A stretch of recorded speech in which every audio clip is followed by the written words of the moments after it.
Hey people, welcome back to another video of Circuit Digest. In this video, I'm going to show you how to build a simple yet practical GPS tracker using an ESP32 and a Neo 6M GPS module.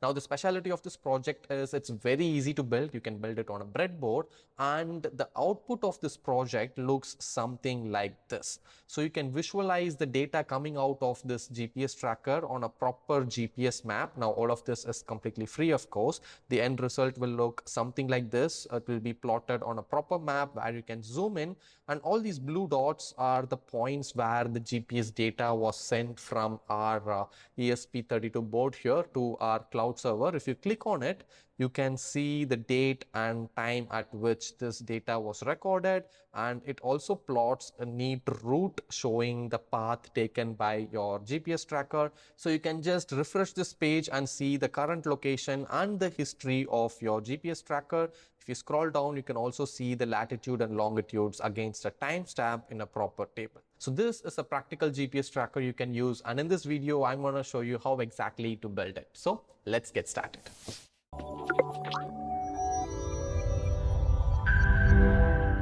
Okay, let's start with the basic overview of the project. Like I told you, the hardware consists of just an ESP32 and a GPS module. What happens here is we're going to write a program which collects the GPS data every 10 seconds and it sends over to a cloud platform which is developed by us at CircuitDigest called CircuitDigest Cloud. So every 10 seconds, it's going to capture the location and send it over to the cloud, which is free to use. If there is no internet connection, it's going to save that GPS coordinates in the flash memory, and once the internet connection comes back, it's going to push all the collected GPS data to the cloud so that you can view on the map.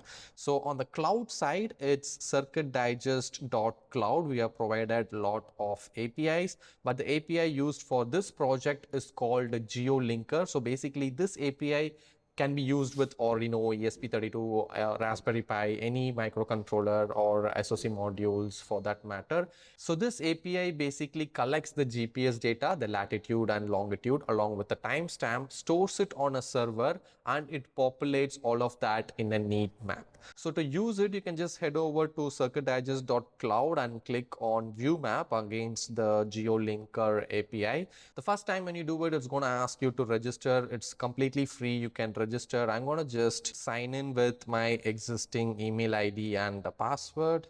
And once I log in, I can go to View Map. Now it says no location data available, and it gives you some documentation on how to use this API. You can read that or just follow along with this tutorial. Now let's start with the hardware part to understand how to make these connections, and then we'll go to the Arduino code and how to use this API to visualize the GPS data. Okay, so the complete circuit diagram for this project can be found at this link, which I will also give in the description. In fact, this article tells you everything about how to build this GPS tracker, but if you scroll down, you'll find the circuit diagram here. Let me open it up big. So the circuit diagram is pretty simple. As you can see, all we need is a Neo 6M GPS module and a ESP32 board and a couple of LEDs. Now, once this ESP32 is powered, we have an onboard 5 volts, which is used to power the Neo 6M GPS module as well.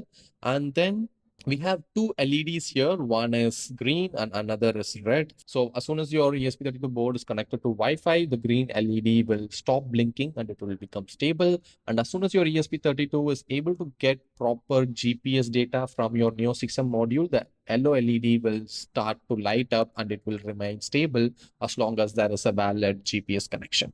Okay, so this is the complete code for our GPS tracker project. The code is written using Arduino IDE. Again, you can find the complete code on our website. The link is in the description. Just scroll all the way down. You'll find explanation for the code, and the complete code is given over here.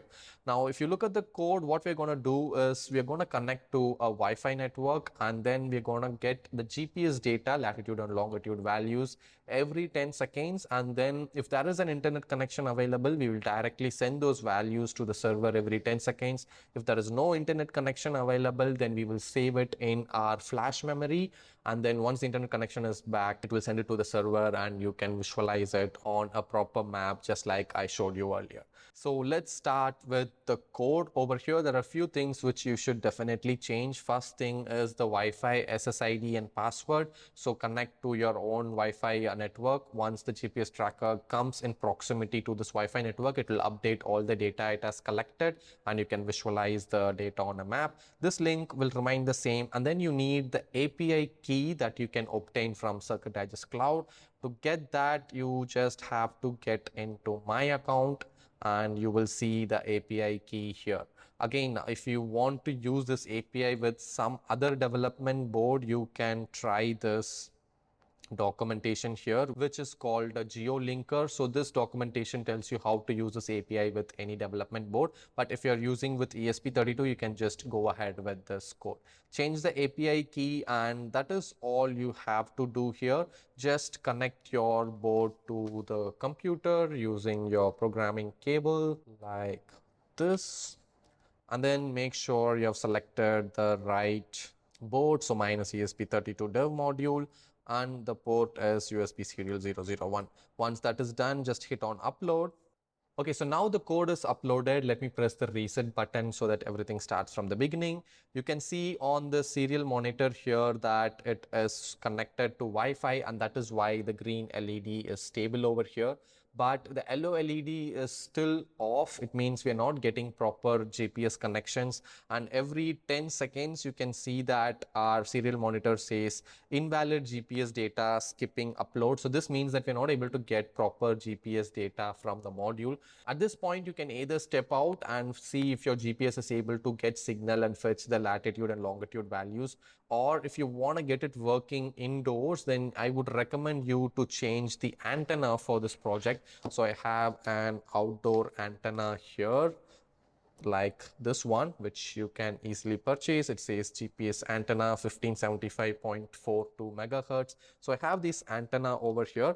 What I'm going to do is I'm going to replace this antenna with a bigger one so that we can get GPS data easily. Once you start getting GPS data, you should be able to see this LED blinking more often, and this yellow LED will also get stable.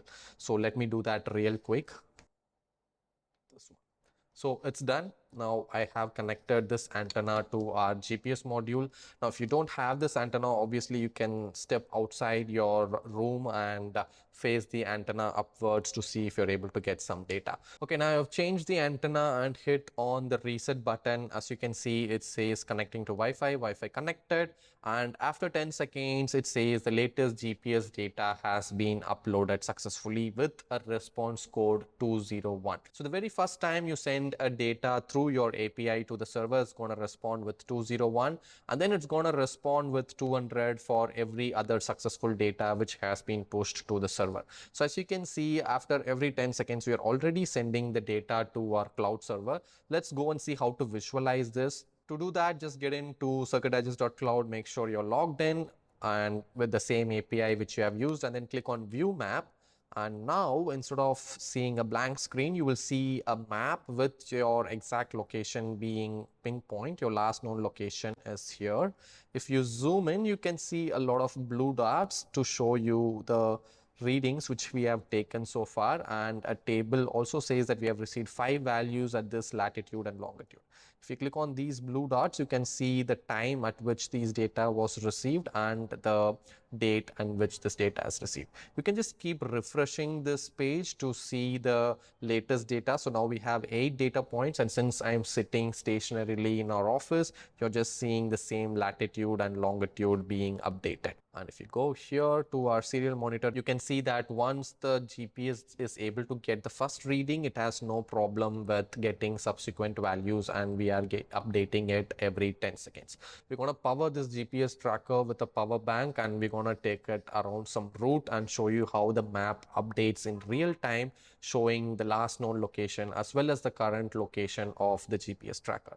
As we are speaking, we already have 12 values. Now, if you want to start fresh, you can just click on reset map here.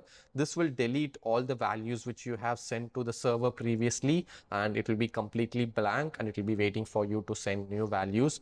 Now, if you look on the server, it's giving you a response code 201, meaning it's your first value. Again, you can just go ahead and refresh, and see that the new value is already populated at 5:30 and the location remains same.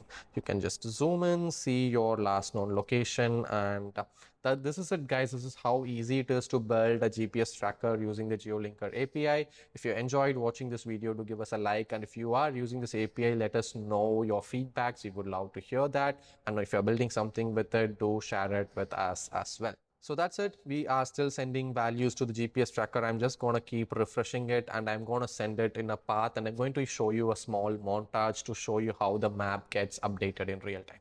That's it, guys. Thanks for watching. Have a good day. Tata.